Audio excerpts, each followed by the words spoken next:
And all, welcome to a Galaxy Man Show interview show. So for today's guest is this incredible actor known by the name of Brandon Soto, who's going to be in this incredible Power Rangers fan series called A New Legacy. So I'm about to invite Brandon into the live now to have a chat about his role as Billy in A New Legacy.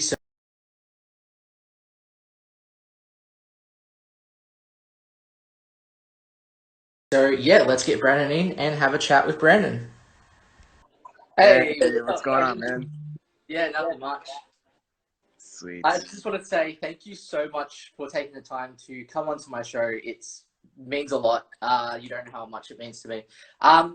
What? So, to people that don't know who you are, Brandon, if you can give a bit of backstory about who you are and what you do, and then we'll dive right into the questions.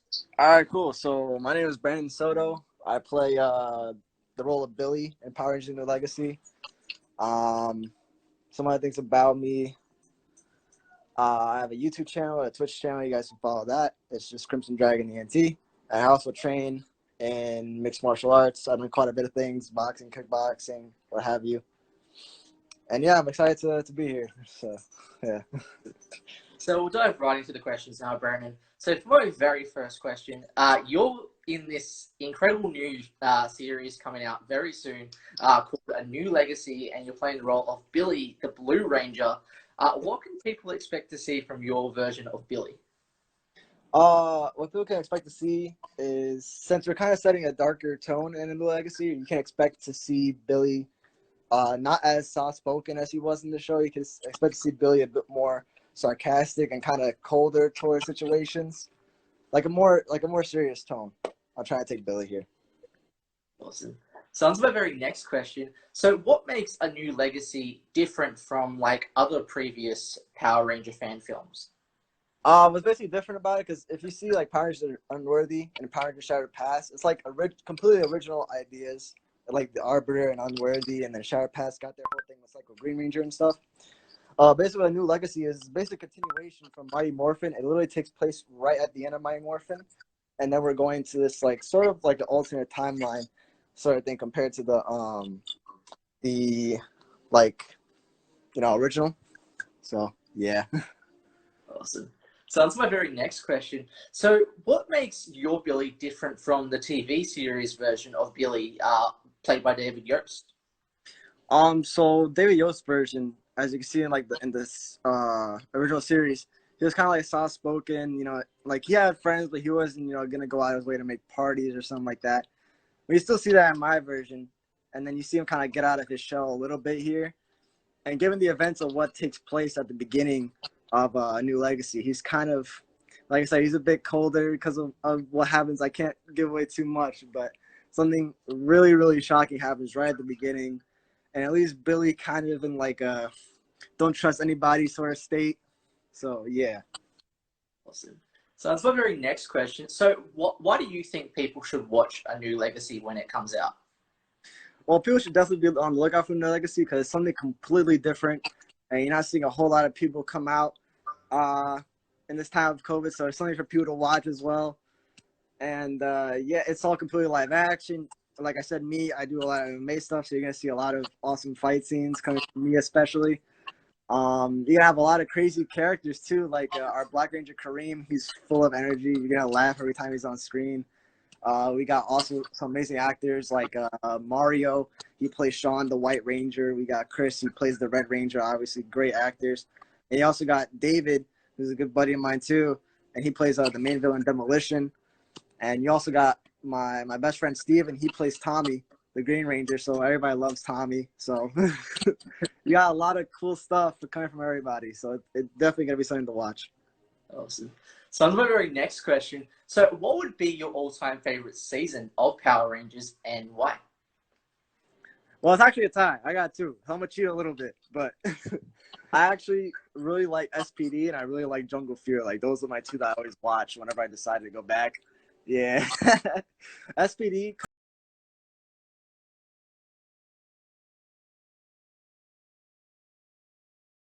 because I'm like a sucker for crime movies, like The Departed, Donnie Bosco, stuff like that.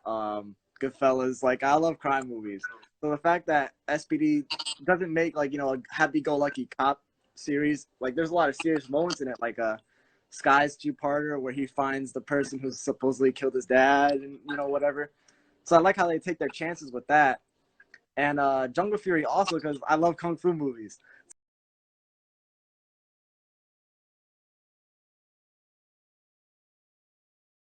So it's like whenever they do the cheesy wire fighting, it works because that's the theme that they're going with. So, and RJ's also a good character. He has like this approach to life where it's like, just do what you can, do what you can't, Just like a kind of like a carefree approach to life. So I love that.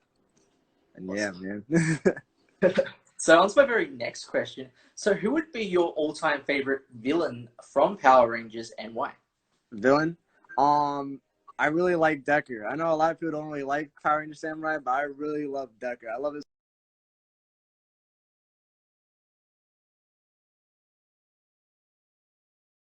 whole look. I love the fact that he doesn't really have a rhyme or reason as to why he's evil. He just wants to fight. I love that.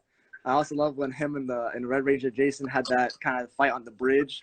Love that because like people think a lot like villains have to have like good writing to be a good villain. Sometimes it's like Michael Myers, right? Like how he just kind of came out to Laurie Strode. There wasn't really a rhyme or reason. She was just there, and he was just there. That's what I love personally in villains. So yeah, I love Decker, and the story is cool too. So on to the very next question. So if your Billy from A New Legacy could have any 5 Ranger team members from any season of Power Rangers, who would they be and why? Oh man. Well, I'm gonna cheat a little bit again, but I know you've probably seen Forever Red. I was always thinking it would be so cool if they kept that up, like Forever Blue, Forever Green, and especially if I'm on the screen, of course, you know what I'm saying. But it would be awesome to see like as many Blue Rangers we could get back, and me as well somehow. And then even if we can get it written by David Yost, that would be amazing. I know David Yost is trying to write something for Power Rangers as well, so yeah, that'd be amazing. That'd be awesome.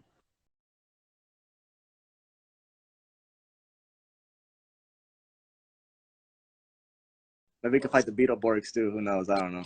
Yeah, yes.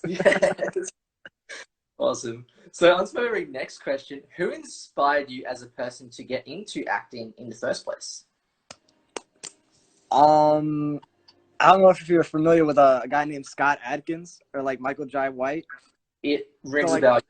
yeah, like they have this film series called Undisputed. It's literally a bunch of guys who are in jail and they kind of fight in a ring. And literally, it's like their acting is not really that good, but it's like you watch it for the fight scenes, and that's literally what inspired me. It literally blew my mind that not only could you use martial arts for fighting, but you can also use it for different things in life as well, like acting or what have you. Like Michael Bisping is also another inspiration for mine. He's a former UFC middleweight champion, and after he retired, he went into acting, and I think he's in a series on Netflix. I'm not sure what it's called, but has 2 seasons. I think something to do with the Bruce Lee Enterprise. I'm not really sure what it's called, but yeah, man. So it's a big inspiration that he just like got into it. He's really good at it. So that's kind of what I want to be. I want to be kind of like a MMA fighter over here and a actor over here. So yeah. So on to my very next question. What have you learned about yourself as a person during COVID? Well, while you're in lockdown, all you gotta do is kind of like like if you're not working, you're kind of just at home. You can only play video games or watch Netflix for so long until at the point where it's kind of like 10 o'clock at night and you're just in your own head, So you kind of have to realize like who you are and what you're good at. And literally, I thought I was pretty much only good at one thing, which was the MMA stuff. And then I kind of branched out, like I took my YouTube more seriously and my Twitch more seriously, and I gained a lot of traction from that. And I also taken my acting more seriously, and I landed literally my first acting role ever is Billy. So you guys are gonna see all the hard work I've been putting into this, and yeah, hopefully it pays off. Awesome. So on to my very next question. If you could be in any TV or movie franchise, what would it be and why? If we're talking TV, I would absolutely love to be a part of the CW Arrowverse. I know Yes. they got Batwoman going on. Maybe they have a spot for Robin or Nightwing somewhere in there. I would definitely love to get into that. Or pretty much anybody I would accept. If we're talking movies, I would love to be. Well, anybody would love to be in a superhero movie, but I would personally love to be in Shang-Chi somehow. You know, to be in there in some type of way, that would be awesome. I'll be one of the guys who gets punched in the face. You know? Awesome.